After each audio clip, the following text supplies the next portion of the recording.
बचपन से ही पेंटिंग का बहुत शौक था।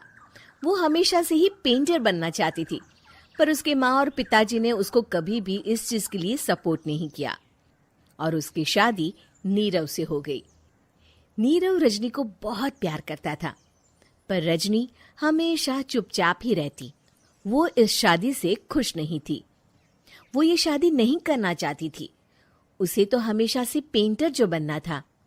अपने इस सपने को वो नहीं पूरा कर पाई, इसलिए वो हमेशा उदास रहती थी। रजनी, बहुत ही बढ़िया फिल्म लगी है, कल देखने चले? नहीं जी, कल मुझे बहुत काम है, मैं नहीं जा पाऊंगी।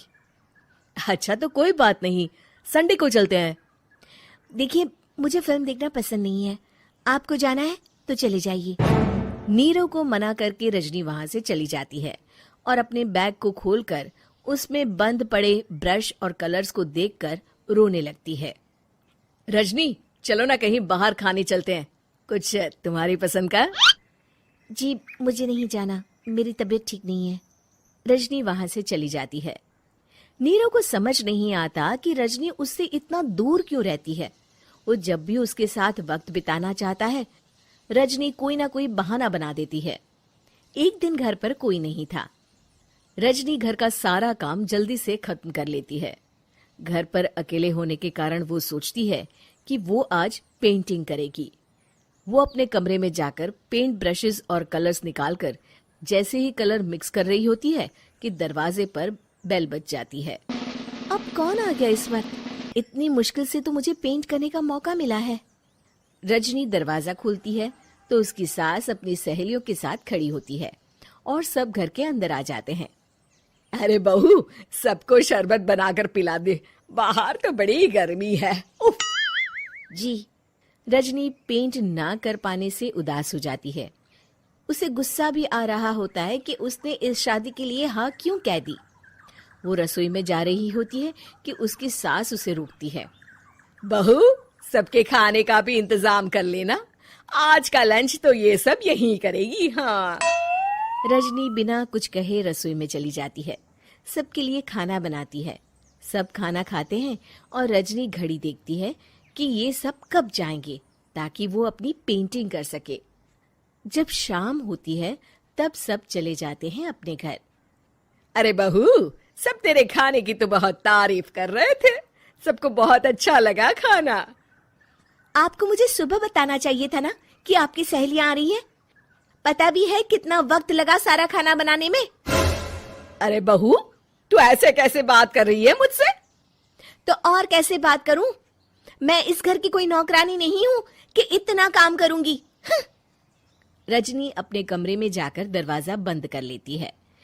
शाम को जब नीरव आता है तो उसकी माँ उसे पूरी घटना के बारे में बताती है। क्या रजनी ने आपसे इस तरह बात की माँ? हाँ, और पता नहीं उसे क्या हो गया है, शाम से बाहर भी नहीं आई है। मैंने तो कई बार आवाज दी, खाना भी नहीं खाया उसने। तू ही बात करके देख ले बेटा।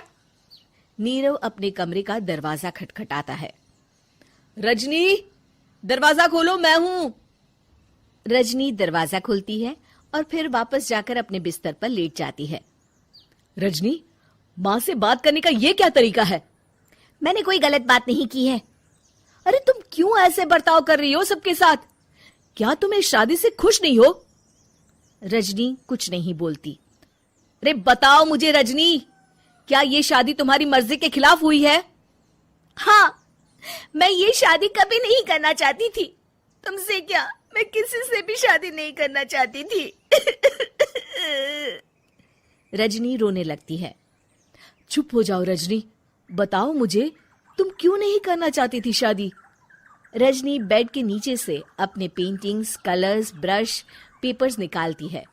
इतने में उसकी सास भी कमरे में आ जाती है।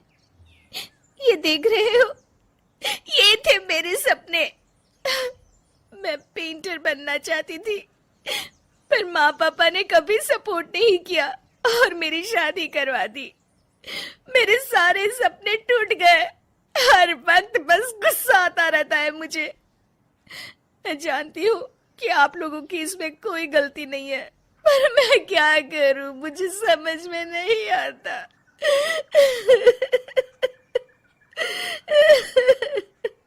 रजनी फूट फूट कर रोने लगती है। मुझे माफ कर दीजिए, आप दोनों के साथ मैं बहुत बुरा बर्ताव कर रही हूँ। अरे रजनी बेटा, चुप हो जाओ तुम। नीरव पानी लेकर आता है। ये लो पानी पियो और शांत हो जाओ। रजनी पानी पीती है और उसकी सास पेंटिंग्स देख रही होती है। अरे नीरव, हमें तो पता ही नहीं था कि हमारी बहू कलाकार है। अरे कितनी अच्छी पेंटिंग्स बनाई है, देखो तो। ये वाली तो मैं अपने कमरे में ले जाऊंगी।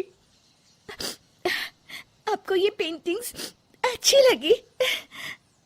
अच्छी नहीं, बहुत अच्छी लगी। और तुमने हमें बताया क्यों नहीं? तुम जब चाहे पेंटिंग कर सकती हो रजनी। हम तुम्हारे सपनों को पूरा करने में तुम्हारा पूरा साथ देंगे। हाँ बेटा, हम कला की कद्र करते हैं। हम कलाकार तो नहीं, पर मुझे गर्व है कि मेरी बहू एक कलाकार है।